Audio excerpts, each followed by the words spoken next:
नमस्कार, मैं हूं आरती। यूपी में मैनेजमेंट की है राजनीति, भ्रष्टाचार की बड़ी मछलियों पर नहीं होती है कार्रवाई।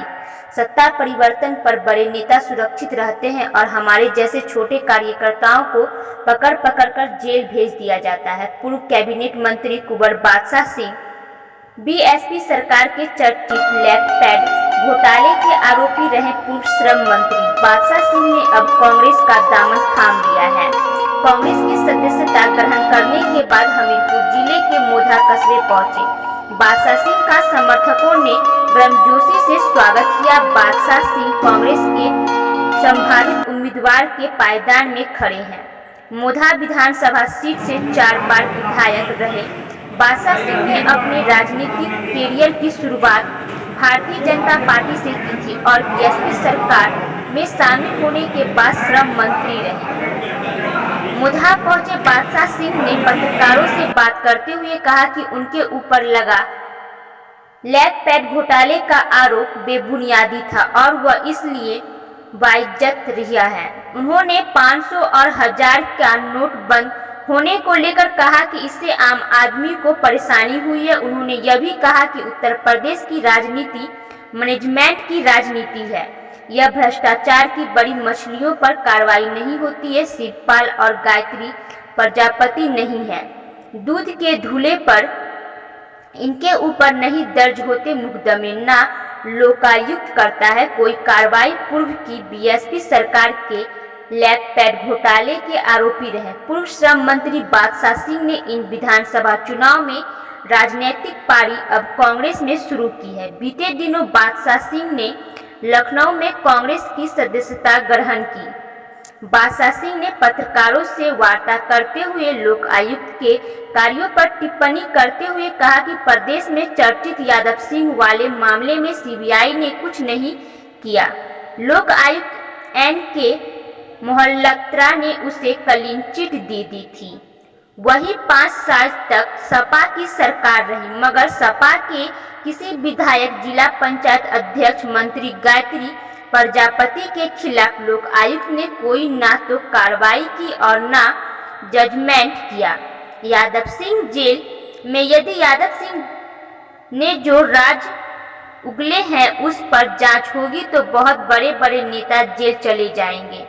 उन्होंने पीएम मोदी के बुंदेलखंड दौरे को लेकर कहा कि पीएम मोदी यहां आए, मगर उन्होंने बुंदेलखंड की सबसे बड़ी समस्या अन्ना पशुओं की समस्या, पालन कर्ज से दबे आत्महत्या कर रहे किसानों को कोई राहत नहीं दी और अफगानिस्तान की सरकार को 5000 करोड़ की मदद देते हैं, वही बनारस में 7000 करोड़ देते हैं। जबकि कांग्रेस किसानों की बात करती है तो मैं भी किसान हूं, इसलिए कांग्रेस के साथ हूं। उन्होंने पत्रकारों से बात करते हुए कहा कि मैं अवसरवादी नहीं हूं, मैंने 1985 से अपनी राजनीतिक जीवन की शुरुआत बीजेपी से की। आज बीजेपी की केंद्र में पूर्ण बहुमत की सरकार है, पर मैंने बीजेपी से नहीं जुड़ा। सपा सरकार में मेरा और मेरी पत्नी के ऊपर फर्जी मुकदमे लिखे गए। जब भी सरकार सपा की होती है ऊपर फर्जी मुकदमे लिखे जाते हैं। पूर्व में मेरे ऊपर लैंड घोटाले का आरोपी लगाकर मुझे जेल जाना पड़ा, मगर न्यायालय ने मुझे बाइज्जत बरी किया। जबकि मेरे खिलाफ बड़े 14 अधिकारी गवाह सभी जेल चले गए और इन गवाहों को बचाने के लिए शिवपाल पैरवी करते रहे। मैं निर्दोष 2.5 साल जेल में रहा। उन्होंने कहा कि मैं किसान हूं, पर आज की स्थिति किसानों की खराब है। बुंदेलखंड के किसान बदहाल हैं और यहाँ अब खेती घाटे का सौदा है। आज दलिया और चना खाने के लिए बाहर से मंगाना पड़ता है। इस स्थिति में किसान कैसे जिंदा रहेगा? किसान की इस बदहाली को दूर करने के लिए कांग्रेस काम कर रही है और इसलिए कांग्रेस में शामिल हुआ हूँ। मेरे शामिल होने पर मीडिया ने बीएसपी सुप्रीमो मायावती से पूछा, मगर उन्होंने कोई कमेंट नहीं किया। मेरे अलावा कोई होता तो वह कमेंट करती। यही नहीं, उन्होंने केंद्र सरकार द्वारा अचानक 500 और 1000 का नोट बंद किए जाने के सवाल पर कहा कि 15 दिन में इसका परिणाम समझ में आ जाएगा। अभी कुछ कहना जल्दबाजी होगी, पर आम आदमी परेशान हुआ है। यही नहीं, उन्होंने शिवपाल यादव पर कटाक्ष करते हुए कहा कि उत्तर प्रदेश की राजनीति मैनेजमेंट की राजनीति है। इसमें हमेशा छोटी मछली का शिकार होता है, बड़े नेता दूध के धुले नहीं हैं। शिवपाल यादव क्या बड़े ईमानदार हैं? इनके ऊपर कोई मुकदमा नहीं लिखता। सत्ता परिवर्तन पर बड़े नेता सुरक्षित रहते हैं और हमारे जैसे छोटे कार्यकर्ताओं को पकड़ पकड़ कर जेल भेज दिया जाता है।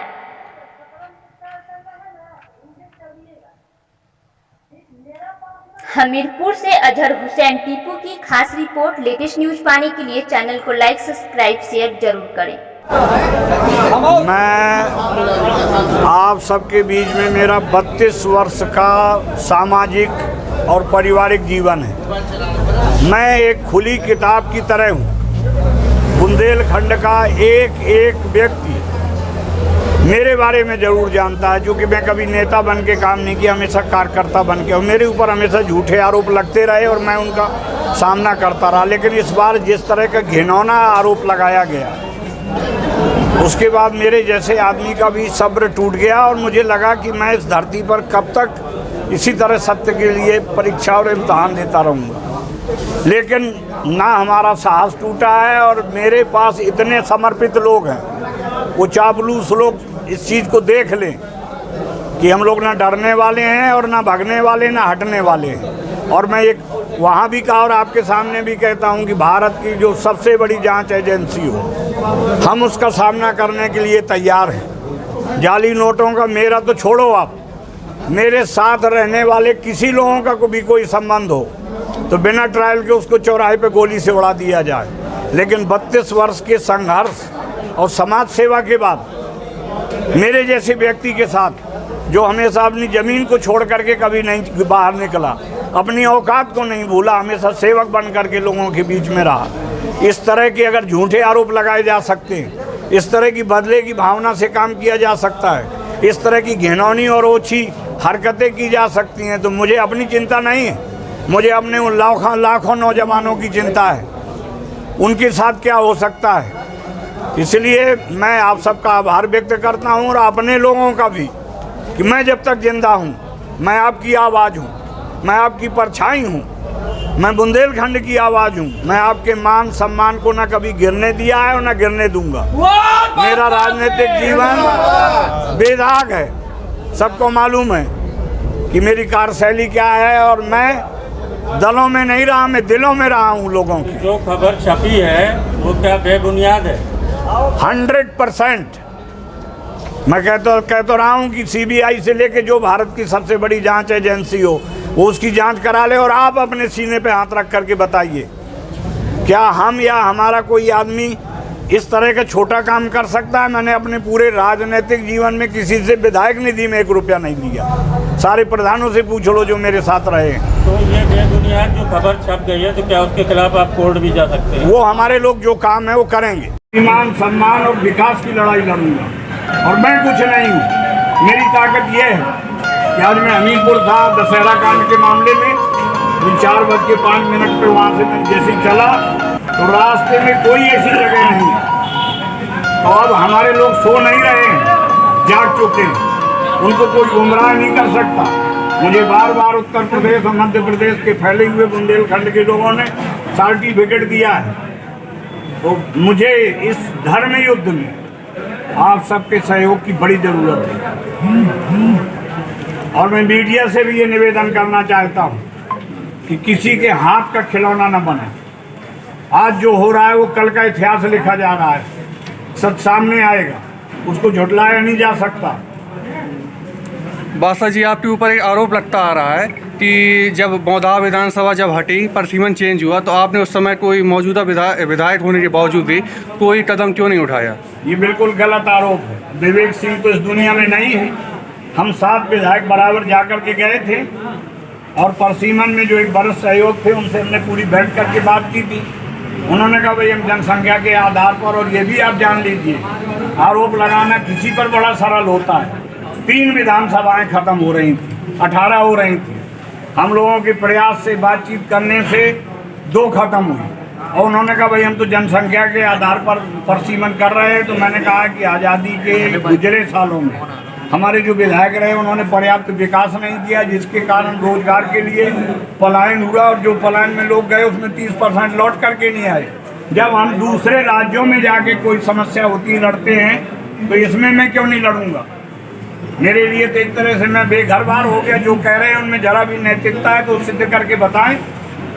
हम गए थे, स्वर्गीय विवेक सिंह जी गए थे और 5-7 लोग गए थे। पूरी बैठ करके बातचीत हुई, वकीलों से बात हुई, उन्होंने कहा ना इसमें स्टे मिल सकता है, ना कुछ मिल सकता है। और ये भी आप मुझे बताइए कि अगर मौजूदा परसीमन में ख़त्म हो रहा था तो मुझे क्या फ़ायदा था उससे। और दूसरा ये भी बताइए कि परसीमन में जो विधानसभाएं खत्म हुई ज़्यादा से ज़्यादा 2 जगह जोड़ी गई, क्योंकि आपका में ऐसी क्या खासियत थी कि इसके 3 टुकड़े किए गए कि एक हिस्सा राठ में गया, एक हमीरपुर में गया और एक महोबा में गया। बाकी आप कोई विधानसभा बताइए जो 3 जगह जोड़ी गई हो। अधिक से अधिक 2 जगह काट करके जोड़ी गई। लेकिन हमारी अपनी एक सीमा है। चुनाव आयोग और परसीमन करने वाले लोग एक स्वतंत्र संस्था है। हो सकता है उनकी दृष्टि और हमारी दृष्टि में और विचारों में मेल ना खा रहा।